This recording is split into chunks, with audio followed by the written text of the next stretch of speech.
ঈদে মিলাদুন্নবী উপলক্ষে জশ্নে জুলুসের খবর জানাতে চট্টগ্রামে আছেন সহকর্মী শফিকুল আলম এবং রাজধানীর গ্যান্ডারিয়ায় আছেন আলামিন তুষার। সরাসরি প্রথমে যাচ্ছি শফিকের কাছে। শফিক,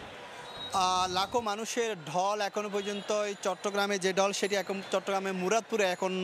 ঘুরে এসে মুরাদপুরের দিকে আসছে। যে নিউ জিসি মোড় থেকে ঘুরে এসে এখন মুরাদপুরে আসছে এবং মুরাদপুর হয়ে আবার সে খানখায় কিন্তু সে মানুষের ঢল গিয়ে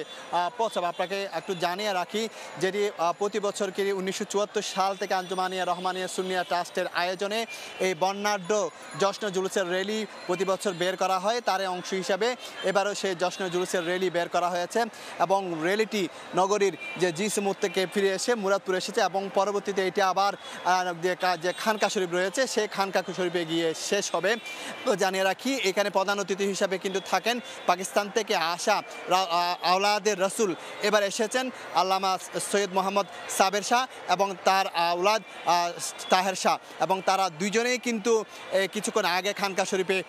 যে বক্তব্য দিয়েছেন এবং বাংলাদেশের জন্য শুভকামনা তারা কামনা করেছেন এবং বৈষম্যহীন বাংলাদেশ গড়ার ক্ষেত্রে যা যা করা প্রয়োজন সব ধরনের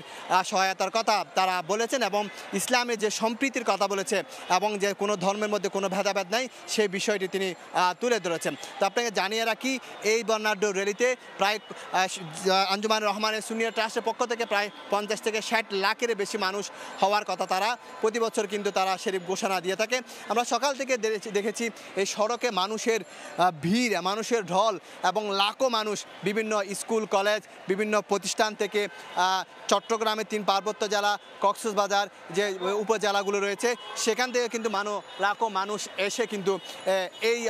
বর্ণাঢ্য র্যালিতে যুক্ত হয়েছেন এবং সবাই কিন্তু সম্প্রীতির বাংলাদেশ গড়ার কথা বলেছেন, বিশ্ব শান্তি কামনা করেছেন এবং মানুষের শান্তি কামনা করেছেন, বাংলাদেশের সমৃদ্ধির কামনা করেছেন এবং যে সব ধর্মে ভেদাভেদ ভুলে গিয়ে সবাই মিলে ঐক্যের বাংলাদেশ গড়ার কথা বলেছেন। এবং এখানে যে স্বেচ্ছাসেবক যে দলগুলো রয়েছে বিশেষ করে গাউসিয়া কমিটি, তরিকত ইসলাম এবং যে সংগঠনগুলো রয়েছে সবগুলোর তারা কিন্তু এখানে বিপুল সংখ্যা আইন শৃঙ্খলা রক্ষা বাহিনীর এবং পুলিশ সদস্যরা আমরা সক্রিয় হতে দেখেছি, র্যাব সদস্যদের দেখেছি। সব কিছু মিলে যেটি বলা যায় কিছুক্ষণ পরে সেই র্যালিটি গিয়ে খানকা শরীফে গিয়ে শেষ হবে। এই ছিল আমার কাছে সর্বশেষ তথ্য। এখন চলে যাচ্ছি ঢাকায়। বিশ্বের সর্বশ্রেষ্ঠ মহামানব সর্বশেষ নবী হজরত মোহাম্মদ সাল্লাল্লাহু আলাইহি সাল্লামের এই পৃথিবীতে আগমন উপলক্ষে ধর্মপ্রাণ মুসলমানরা কিন্তু প্রতি বছরই এই দিনটিকে ঘিরে নানা রকম আয়োজন তারা করে থাকেন। তারই অংশ হিসেবে এখানেও কিন্তু এই যে আমরা যেখানটায় অবস্থান করছি গ্যান্ডারিয়াতেও কিন্তু আয়োজন করা হয়েছে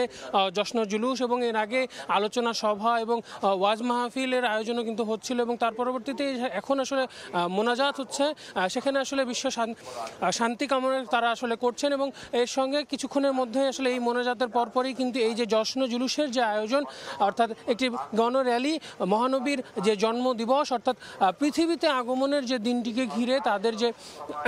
আয়োজন অর্থাৎ মুসলমানদের তাদের উচ্ছ্বাস আনন্দ প্রকাশ করার যে আয়োজন সেটা কিন্তু আসলে পুরোপুরিভাবে শুরু হবে এবং এর জন্য আমরা দেখেছি যে বিভিন্ন পতাকা এবং অন্যান্য বিভিন্ন সাজে কিন্তু আসলে এই পুরো এলাকা কিন্তু সেজেছে এবং প্রত্যেকেই আসলে যারা এখানে রয়েছেন তারা কিন্তু বারবার সেই একই কথা বলছেন যে মহানবীর যে চরিত্র মহানবীর যে আদর্শ সে আদর্শকে মনে নিয়ে তাদের মধ্যে নিজের জীবনে নিজের রাষ্ট্রে সমাজে ধারণ করে সেখানে আসলে তার যে প্রতিফলন সেটা যদি টেকানো সম্ভব হয়, সেটা যদি করা সম্ভব হয় তাহলে আসলে যে কোনো ধরনের অন্যায় অনাচার থেকে আসলে দেশ জাতি বিশ্ব মুক্তি পাবে এবং তাদের যে মূল চাওয়া এবং মহান আল্লাহ তাআলার কাছে যে তারা মহান আল্লাহর